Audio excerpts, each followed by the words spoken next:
भयो कि त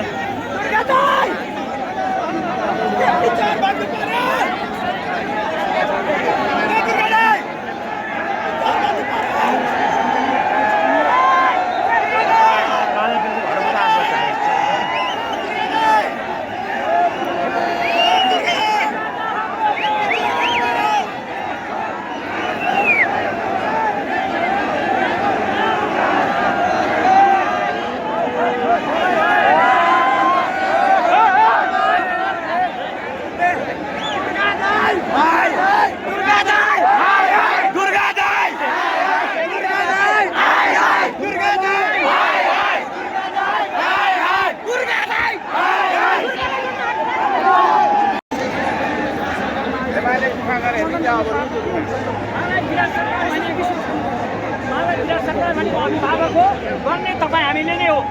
हामीले अब देश बनाउने हो। अब पुरानाबाट काम हुँदैन। ज्ञानेन्द्र साई, राजेन्द्र लिङ्गदेन, दुर्गा परसाई जस्ता युवाहरू हामी सबै एउटा युवाहरूको एउटा निर्णयबाट मात्रै अब देश चल्छ। राजाले हाम्रो सल्लाह र सहमतिमै देशको शासन व्यवस्था चलाइन्छ।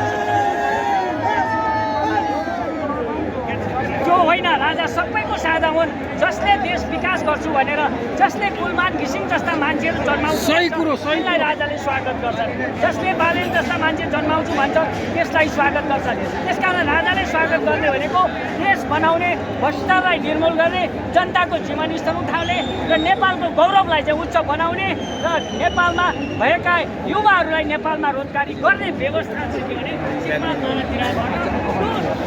कार्यकालमा अब सम्पन्न हुन्छ। त्यसमा हामी मौका छौँ।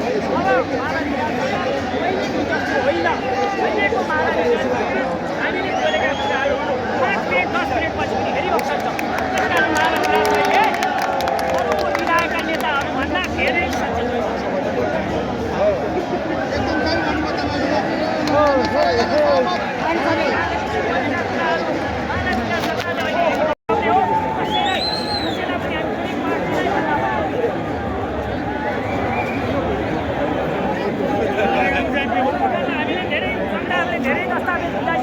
धेरै घोषणापत्र बुझाइसके तर यिनले सुन्नेवाला छैन। हामीले यहाँ जनताहरू अहिले 30-40 हजार जनता सडकमा निस्के भने 1-2 जना त सडकमा थिए नि भन्ने खालका नेताहरू छन्। त्यसकारण यथार्थ कुरो भन्दा जनताहरू अब राज संस्थालाई केही चैतको पहिलो हप्ताभित्र निर्णय गर्ने अवस्थामा पुगिसकेका छन्। त्यसकारण अब जनताहरू अब अलमल गर्नेवाला